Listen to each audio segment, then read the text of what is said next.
सद ही रहे तुम, जाते रहे हम जान से, आते ही रहे तुम। कांग्रेस हाईकमान की तरफ टकटकी लगाए बैठे कांग्रेस पार्टी के वो सभी कार्यकर्ता जो टिकटों का इंतजार कर रहे हैं, वो इन दिनों टिकटों को लेकर कुछ ऐसी ही बातें कह रहे हैं। 16 मार्च वो तारीख थी जब चुनाव आयोग ने चुनावों की घोषणा कर दी थी।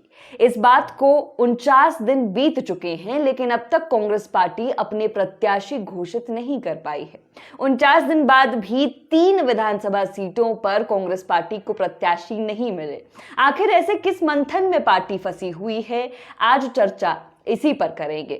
लग रहा है मानो कि अब जब कांग्रेस के टिकट आ भी जाएंगे तो शायद कांग्रेस पार्टी में जो उम्मीदवार बैठे हैं वो कहेंगे कि अब इन हुदूद में लाया है इंतजार मुझे, वो आ भी जाए तो आए ना एतबार मुझे। नमस्कार, मैं नेहा धीमान और फर्स्ट वर्डिक मीडिया की ओर से आज की इस सियासी चर्चा में आप सभी का स्वागत है। दर्शकों, जैसा कि मैंने बताया कि आज कांग्रेस के इस चिंतन मंथन पर बात करेंगे। एक अदद इंतजार को हो गई, लेकिन अब तक टिकट्स नहीं डिसाइड हुई हैं। क्यों नहीं हुई है, कहां अटका है मसला, ये जानने की कोशिश करेंगे। इसके अलावा बात करेंगे कंगना रनौत की तीखी टिप्पणियों पर। अब विक्रमादित्य सिंह से आगे बढ़कर कंगना कांग्रेस के राष्ट्रीय नेताओं तक पहुंच गई है। कांग्रेस के राष्ट्रीय नेताओं पर बरसने लगी है कंगना, और दूसरों पर बरसने के साथ साथ अपनी पार्टी के नेताओं पर भी कंगना बरस रही है। क्यों बरस रही है वो भी आपको बताएंगे। इसके अलावा हिमाचल प्रदेश की जो भी बड़ी छोटी सियासी अपडेट्स आज रही हैं वो सभी आपके साथ साझा करने की कोशिश करेंगे इस लाइव के माध्यम से। तो शुरुआत करते हैं कांग्रेस की टिकटों से। जैसा कि हमने शुरुआत में कहा, 49 दिन बीत गए हैं। देखिए, 16 मार्च वो तारीख थी जब चुनाव आयोग ने घोषणा की थी कि इन डेट्स पर जो है इलेक्शंस होने वाले हैं, इलेक्शंस कंडक्ट किए जाएंगे। इसमें 4 लोकसभा सीटों को लेकर तो तारीख तय की गई थी 1 जून, लेकिन इसी के साथ साथ 6 विधानसभा सीटें जो कि वेकेंट हो गई थी हिमाचल प्रदेश में, उन पर भी चुनाव की घोषणा की गई थी। अब 16 मार्च से लेकर अगर आज की तारीख को आप देखें तो कुल 49 दिन हो गए हैं। 49 दिनों से पार्टी मंथन कर रही है, चिंतन कर रही है, लेकिन पार्टी अपने नेताओं में से ही किसी एक प्रत्याशी को नहीं चुन पाई है। अब इन क्षेत्रों में कांग्रेस की परिस्थिति क्या बनी हुई है वो इस विलंब से ही कहीं ना कहीं समझ आने लगा है। देखिए, भारतीय जनता पार्टी भी अब चुटकी लेने लगी है। विपक्ष हिमाचल प्रदेश में जो है वो चुटकी इस बात पर ले रहा है, और जनता भी कंफ्यूज्ड है कि आखिर ऐसा क्या है कि पार्टी अब तक तय नहीं कर पाई है, कहां अटका है पेच कांग्रेस पार्टी का। कई प्रत्याशी, ऐसा नहीं है कि चुनाव लड़ने से नेता इनकार कर रहे हो या अभी कोई पार्टी के सामने प्रत्याशी ना हो, लंबी लाइनें लगी है इन तीनों ही विधानसभा क्षेत्रों में, लेकिन किसी एक को चुन पाना कांग्रेस के लिए मुश्किल हो रहा है। इसमें कहीं ना कहीं एक तर्क ये भी निकल कर लगातार सामने आ रहा है कि हिमाचल प्रदेश प्रायोरिटी में कम ही रहता है कांग्रेस आलाकमान की, और शायद इसी वजह से, क्योंकि लोकसभा चुनाव में कांग्रेस पार्टी व्यस्त है, तो हिमाचल प्रदेश पर इतना ज्यादा फोकस नहीं कर पा रही है। लेकिन यहां पर भी सत्ता का सवाल है और जल्द टिकट घोषित करना भी यहां पर जरूरी हो गया है, लेकिन अब तक नहीं हो पाए हैं और मंथन जो है वो लगातार कांग्रेस पार्टी का जारी है। उम्मीद है कि कांग्रेस जल्द अब जो है अपनी टिकटें घोषित कर दें, वरना आपको बता दें कि समय जो है, समय का पहिया लगातार घूमता जा रहा है। अब सिर्फ 27 दिन जो है शेष रह गए हैं। 1 जून को हिमाचल प्रदेश में वोटिंग होनी है, तो अब वो समय नहीं है कि आप लेट लतीफी से काम जो है निकाल पाए। जिस हिसाब से प्रत्याशी घोषित कर रही है कांग्रेस पार्टी, उससे ज्यादा स्पीड से तो सरकारी कार्यालयों में फाइलें मूव करती है, उससे भी बहुत धीमी गति से जो है प्रत्याशी कांग्रेस के सामने आते जा रहे हैं। अब यहाँ पर लाहौल स्पीति की जब हम बात करते हैं तो कल रोज कुछ ना कुछ नई खबर निकलकर सामने आती रहती है। कल खबर आ रही थी कि रामलाल मारकंडा जो है जल्द ही ज्वाइन कर सकते हैं कांग्रेस पार्टी, लेकिन अब जो है एक नई खबर निकल कर आ रही है। अब खबर है कि कहीं ना कहीं युवा कांग्रेस ने मोर्चा खोल दिया है कि इस विधानसभा क्षेत्र में, लाहौल स्पीति विधानसभा क्षेत्र में टिकट जो है वो किसी कार्यकर्ता को दिया जाए और यूथ कांग्रेस के कार्यकर्ता को दिया जाए। अब यूथ कांग्रेस का जो चेहरा लाहौल स्पीति से है वो दोरजे लारजे हैं, और इनकी वकालत जो है कहीं ना कहीं यूथ कांग्रेस लाहौल स्पीति विधानसभा क्षेत्र में कर रही है। रामलाल मारकंडा को लेकर असमंजस की स्थिति बनी हुई है। अब पार्टी क्या चुनती है? पार्टी अपने कार्यकर्ता को चुनती है या जो उसकी नजर में जिताऊ कैंडिडेट इस वक्त निकलकर सामने सामने आ रहे, जो उनके सर्वे में जिताऊ कैंडिडेट निकल कर सामने आ रहे हैं, उनको चुनती है। ये बड़े असमंजस की स्थिति यहाँ पार्टी के सामने बनी हुई है। ये सेम परिस्थिति जो है धर्मशाला में भी है। धर्मशाला में एक तरफ अपने निष्ठावान कार्यकर्ता हैं तो दूसरी तरफ राकेश चौधरी है, जो सर्वे में कहीं ना कहीं कांग्रेस के ऊपर निकल गए आम कार्यकर्ताओं से, और पार्टी को जीत की उम्मीद भी जिनमें दिखाई दे रही है। लेकिन वही बात कि अपने कार्यकर्ताओं को चुने या फिर किसी दूसरे नेता को जो भारतीय जनता पार्टी से नाराज होकर आए हैं, राकेश चौधरी, उनको चुने। तो ये असमंजस जो है कांग्रेस के लिए खत्म होता नहीं दिखाई दे रहा। लगातार दुविधा जो है बढ़ती चले जा रही है। रोज खबरें आती हैं कि शायद आज सब कुछ तय हो गया है, टिकट्स अनाउंस हो जाएंगे, सब कुछ तय हो गया है, लेकिन ये टिकट्स अनाउंस हो ही नहीं रहे। और ये देरी जो है, ये लेट लतीफी जो है, निश्चित तौर पर इन विधानसभा सीटों में कांग्रेस को भारी पड़ने वाली है, क्योंकि देर जो है वो बहुत हो गई है। देर जो है कांग्रेस ने वो जरूरत से ज्यादा कर दी है। तो ये देखिए, कांग्रेस की टिकटों को लेकर मंथन और चिंतन जारी है। यहां पर बड़सर की भी हम बात करना चाहेंगे। बड़सर में भी पार्टी के सामने प्रत्याशी हैं जिनमें से चूज कर सकती है पार्टी, ऑप्शंस हैं पार्टी के सामने, लेकिन उसके बावजूद यहां पर भी चूज नहीं कर पा रही है पार्टी। अब बड़सर में क्या पेच अटका है ये कांग्रेस बेहतर तरीके से जानती है, लेकिन बाकी 2 विधानसभा क्षेत्रों में क्या परिस्थितियां हैं वो हमने आप सभी के सामने रख दी कि असमंजस यही है कि जो सर्वे में ऊपर आए हैं उनको चुना जाए या फिर उनको चुना जाए जो पार्टी के निष्ठावान कार्यकर्ता है, जो झंडा उठाते रहे हैं कांग्रेस का बीते कुछ सालों में, जिन्होंने क्षेत्र में पार्टी को मजबूत करने की कोशिश की है, उनको चुना जाए। आपको क्या लगता है, कांग्रेस को किसे चुनना चाहिए? कमेंट कर हमें जरूर बताएं। चलिए आगे बढ़ते हैं और बात करते हैं कंगना रनौत की टिप्पणियों की। देखिए, पहली बात तो ये कि कंगना रनौत ने विक्रमादित्य सिंह के निजी जीवन पर टिप्पणियां की थी। ये 2 मई की बात है। 2 मई को करसोग में वो मौजूद थी, जहां पर उन्होंने ये कहा था कि विक्रमादित्य सिंह ने अपनी धर्मपत्नी के साथ भी अच्छा सलूक नहीं किया है। उनकी धर्मपत्नी भी ये बात कह चुकी हैं कि उनको किस तरह से प्रताड़ित किया जाता था। अब कंगना रनौत ने ये बात कही तो कांग्रेस को खूब चुभी, विक्रमादित्य सिंह को भी चुभी। हालांकि उनकी तरफ से कोई टिप्पणी इस पर नहीं आई, लेकिन हाँ, कांग्रेस ने ये शिकायत जो है वो चुनाव आयोग में कर दी है। चुनाव आयोग पहुंची है कांग्रेस पार्टी और कंगना रनौत के खिलाफ कार्रवाई की मांग जो है की गई है। अब चुनाव आयोग की तरफ से क्या अपडेट आता है, निगाहें उस पर टिकी रहेंगी। चुनाव आयोग कोई एक्शन लेता है या नहीं लेता है, इस पर जो है कहीं ना कहीं निगाहें रहने वाली है। जो भी अपडेट निकल कर आएगा वो भी आपको बताएंगे। आज की अगर बात करें या बीते 2 दिनों की, देखिए 2 दिनों में पिछले कल और आज जो है कंगना ने 2 अलग अलग जगहों पर भाषण दिए, लेकिन स्क्रिप्ट लगभग एक जैसी थी। कंगना ने कल भी वही बातें बोली, कंगना ने आज भी वही बातें बोली। शायद ऐसा कि कल जो चीजें हाईलाइट नहीं हुई वो आज हाईलाइट हो जाएं, क्योंकि दोबारा उन्होंने वही सेम कल वाला भाषण अपना रिपीट किया है, जिसमें उन्होंने कई बड़ी बातें कही है।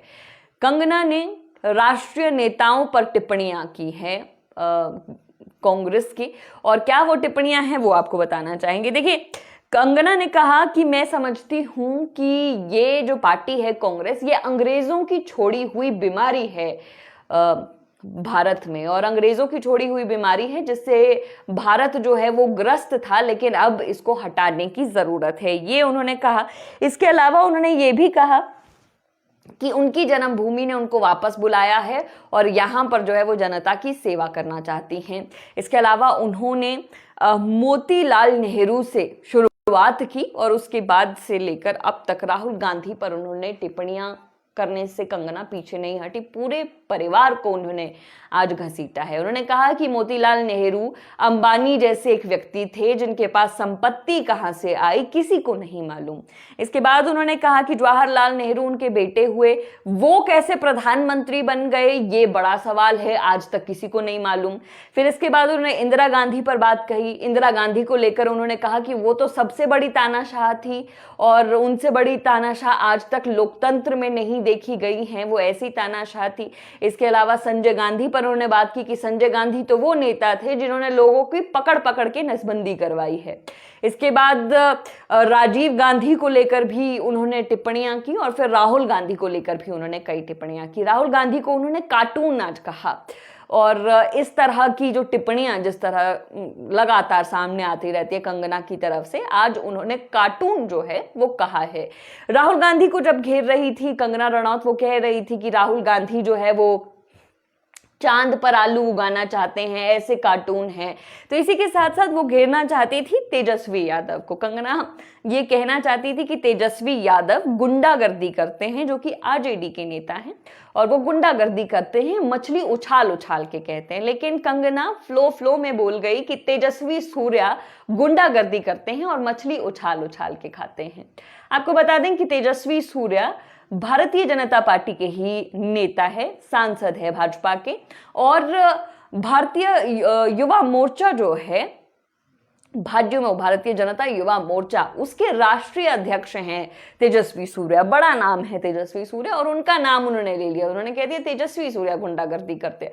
तो कहीं ना कहीं इस बात पर भी कंगना रनौत आज खूब ट्रोल हुई। उनके तर्कश से जो तीर निकले वो उन्हीं के पार्टी के नेता को लग गए, उन्हीं पर कंगना जो है भड़क गई, जिसके बाद खूब ट्रोलिंग भी कंगना की हो रही है। इसके अलावा सोनिया गांधी को लेकर भी उन्होंने ये कहा कि जब राजीव गांधी की मृत्यु हुई तो उसके बाद उनकी इटालियन पत्नी के हाथ में सरकार की डोर जो है जनता ने दे दी, और इटालियन सरकार जो है वो भारत में चलती रही। तो उन्होंने ये कहा कि अंतर्राष्ट्रीय ताकतों के हाथ में आज तक भारत रहा है, आज तक भारत में भारत के लोगों की सरकार ही नहीं बनी। इस तरह की टिप्पणियां जो है वो कंगना करती हैं।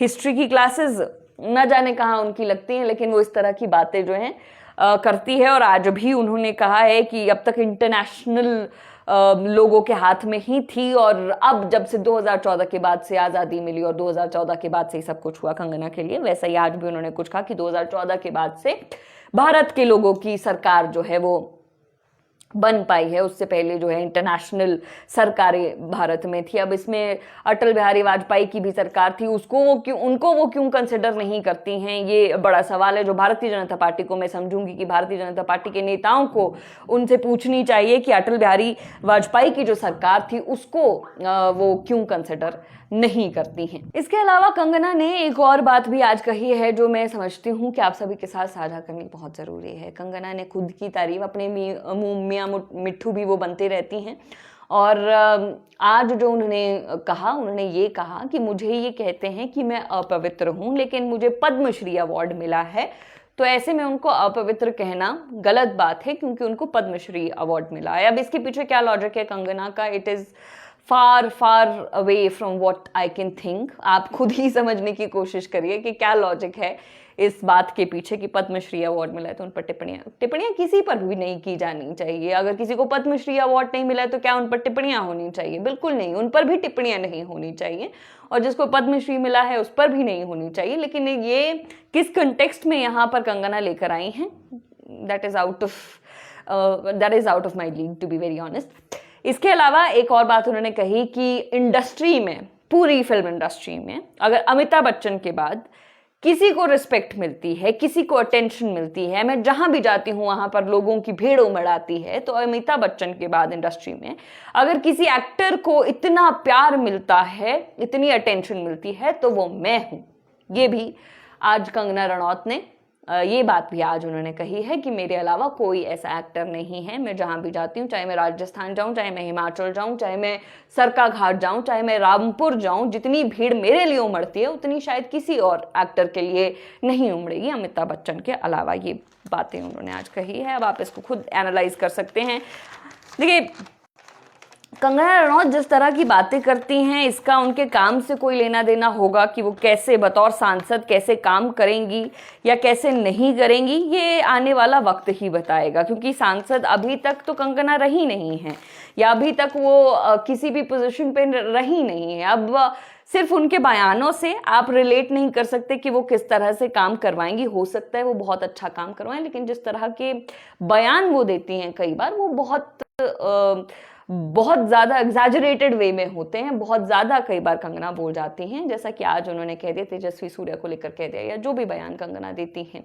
अब ये मंडी वालों को तय करना है कि वो क्या चाहते हैं, वो किस तरफ जाएंगे, उनको क्या चाहिए। चलिए, ये तो था जो कंगना की तरफ से आज बयान आए, चुनाव आयोग में शिकायत भी उनके खिलाफ हुई, ये जानकारी आप सभी के साथ सामने हमने रखी। इसके अलावा बात करते हैं निर्दलीय विधायकों पर। निर्दलीय विधायक हिमाचल प्रदेश के जो 3 हैं, इनको लेकर अब तक कोई भी फैसला नहीं आ पाया है। ना तो हाईकोर्ट से कोई फैसला सामने आया है। हाईकोर्ट में सुनवाई थी, हाईकोर्ट ने फैसला ले लिया, लेकिन सुरक्षित रखा है, अभी सार्वजनिक नहीं किया गया उस फैसले को। आज विधानसभा स्पीकर के सामने इनकी विधानसभा में सुनवाई होनी थी, इन तीनों निर्दलीय नेताओं की। जो जगत सिंह नेगी जो राजस्व मंत्री है, उन्होंने याचिका दायर की है, 2 अलग अलग याचिका दायर की गई है विधानसभा में, उस पर आज सुनवाई होनी थी, लेकिन ये तीनों नेता पहुंचे ही नहीं। तीनों निर्दलीय नेताओं से मेरा मतलब है होशियार सिंह देहरा से जो विधायक थे, हमीरपुर से विधायक थे आशीष शर्मा, और इसके अलावा जो तीसरे KL ठाकुर नालागढ़ से जो विधायक थे, इन तीनों की विधानसभा में आज सुनवाई होनी थी, लेकिन ये तीनों ही नेता वहां पहुंचे ही नहीं, ना नोटिस का जवाब इन्होंने दिया। तो इसके चलते अब 11 मई को अगली सुनवाई जो है वो विधानसभा स्पीकर ने तय की है। आपको बता दें कि जगत सिंह नेगी जो कि राजस्व मंत्री हैं, उन्होंने 25 अप्रैल को एक याचिका दायर की थी इन नेताओं के खिलाफ। इस शक के तहत इस बिना पर उन्होंने ये याचिका दायर की थी कि इन नेताओं को जब 5 साल के लिए चुना गया तो इन्होंने सिर्फ इतने कम समय में 15 महीने के ही अंदर ये लोग इस्तीफा क्यों देना चाहते हैं, क्या भारतीय जनता पार्टी का इसके पीछे हाथ है, क्या मनी लॉन्ड्रिंग इसमें इन्वॉल्व है, इस तरह की बातें उन्होंने कही थी। इसके बाद एक और याचिका दायर की गई थी, हाईकोर्ट में भी केस है, एक और याचिका दायर की गई थी जगत सिंह नेगी के द्वारा, जिसमें उन्होंने डिस्क्वालिफिकेशन की मांग की थी कि क्योंकि इन नेताओं ने इस्तीफा कबूल होने से पहले ही भारतीय जनता पार्टी को ज्वाइन कर लिया, तो ऐसे में इनको जो है डिस्क्वालीफाई किया जाना चाहिए। इसको लेकर भी एक याचिका दायर की गई थी। आज सुनवाई थी विधानसभा में, आज ये तीनों ही नेता नहीं पहुंचे। और आपको बता दें कि अगर ऐसा हो जाता है कि इनको या तो डिस्क्वालीफाई कर दिया जाता है या इनका इस्तीफा कबूल हो जाता है, तो ऐसे में 9 सीटों पर हिमाचल प्रदेश में चुनाव होंगे। 6 पहले से अनाउंस्ड है और 3 ये निर्दलीय सीट जो अब तक वेकेंट नहीं की गई है विधानसभा स्पीकर के द्वारा, लेकिन इन पर भी जल्द ही चुनाव फिर होंगे। तो ये भी एक बड़ी अपडेट आज निकलकर सामने आई थी, एक महत्वपूर्ण अपडेट। दूसरी याचिका पर भी आज जो है सुनवाई जो नहीं हो पाई। इसके अलावा जो रेगुलर जो बयानबाजी चलती रहती है वो भी आप सभी के साथ हम रोजाना साझा करते हैं। आज का जो बड़ा बयान था वो मुख्यमंत्री की तरफ से आया। आज मुख्यमंत्री ने विक्रमादित्य सिंह को टॉप का हीरो बता दिया है। देखिए, कुछ दिनों पहले जो राइवलरी दिखाई दे रही थी हिमाचल में इन कांग्रेस नेताओं के बीच में, विक्रमादित्य कह रहे थे कि मुख्यमंत्री उनको काम नहीं करने देते, उनकी सुनते नहीं, उनको जलील करते हैं मुख्यमंत्री। इस तरह की बातें विक्रमादित्य सिंह ने कही थी मुख्यमंत्री सुखविंदर सिंह सुक्खू के खिलाफ। उन्होंने कहा था कि बतौर मंत्री उनको अपने हिसाब से काम नहीं करने दिया जाता, उनको जलील किया जाता है जब वो कैबिनेट की बैठक में जाते हैं। इस तरह की कई बड़ी बातें कही थी। वीरभद्र सिंह जी को जमीन नहीं दी है, 2 गज जमीन नहीं दे पाए मुख्यमंत्री। इस तरह के कई आरोप जो हैं वो लगाए गए थे विक्रमादित्य सिंह द्वारा। और आज मुख्यमंत्री उसी नेता को अपनी कांग्रेस पार्टी का टॉप का हीरो कह रहे हैं। तो आप समझ सकते हैं कि मुख्यमंत्री कहीं ना कहीं बहुत दरिया दिली दिखा रहे हैं, दिखाते हुए दिख रहे हैं और दिखा भी रहे हैं, बोल भी रहे हैं सार्वजनिक मंचों से। ये बात कहाँ से निकली वो भी आपको बता देते हैं। देखिए, कंगना रनौत पर हमला कर रहे थे। पहली बात ये कि मुख्यमंत्री पहुंचे थे विक्रमादित्य सिंह के लिए प्रचार करने के दौरान वो जब जनता को संबोधित कर रहे थे तो वहां पर वो कंगना रनौत पर हमलावर थे। कंगना रनौत को लेकर मुख्यमंत्री ने कहा कि कंगना की ये फिल्म फ्लॉप होने वाली है, क्योंकि कंगना तो टॉप की एक्ट्रेस हैं, लेकिन उनके जो डायरेक्टर हैं जयराम ठाकुर वो बिल्कुल फ्लॉप हैं। उनसे कुछ नहीं होता, उनसे स्क्रिप्ट अच्छे से नहीं लिखी जा रही। कंगना को 1 महीने की शूटिंग के लिए उन्होंने हिमाचल बुला लिया, इस आसरे वो बैठे हैं कि उन्हें कंगना को ये बोलकर बुलाया होगा कि मैं जितवा दूंगा चुनाव, लेकिन अब कुछ हो नहीं पा रहा उनसे। फ्लॉप है डायरेक्टर, फ्लॉप हो जाएगी फिल्म, हिट नहीं होगी। लेकिन उन्होंने कहा कि हमारी तरफ जो हैं वो टॉप के हीरो हैं विक्रमादित्य सिंह, जो कि जनता के काम करवाते हैं, जिन्होंने आपदा में जनता के काम कराए। तो ये जो राइवलरी थी कुछ दिनों पहले वो अब यारानी में बदलती हुई हिमाचल प्रदेश में देखने को मिल रही है, जो कि कहीं ना कहीं बहुत पॉजिटिविटी इस डुओ से देखने को मिलती है। ये दोनों जब साथ आते हैं तो एक पॉजिटिविटी जो है निकल कर सामने आ रही है। हालांकि राजनीति है, क्या पॉजिटिव क्या नेगेटिव इसमें जो दिखता है वो ऐसा होता नहीं भी है कई बार। अब यहाँ पर क्या है ये तो आने वाला वक्त ही बताएगा। तो आज के इस लाइव में बस इतना ही। मैं नेहा धीमान आप सभी से इजाजत चाहूंगी। बहरहाल फर्स्ट वर्डिक मीडिया पर खबरों का सिलसिला जारी है। धन्यवाद। आने में सदा देर लगाते ही रहे तुम, जाते रहे हम जान से, आते ही रहे तुम। कांग्रेस हाईकमान की तरफ टकटकी लगाए बैठे कांग्रेस पार्टी के वो सभी कार्यकर्ता जो टिकटों का इंतजार कर रहे हैं, वो इन दिनों टिकटों को लेकर कुछ ऐसी ही बातें कह रहे हैं। 16 मार्च वो तारीख थी जब चुनाव आयोग ने चुनावों की घोषणा कर दी थी। इस बात को 49 दिन बीत चुके हैं, लेकिन अब तक कांग्रेस पार्टी अपने प्रत्याशी घोषित नहीं कर पाई है।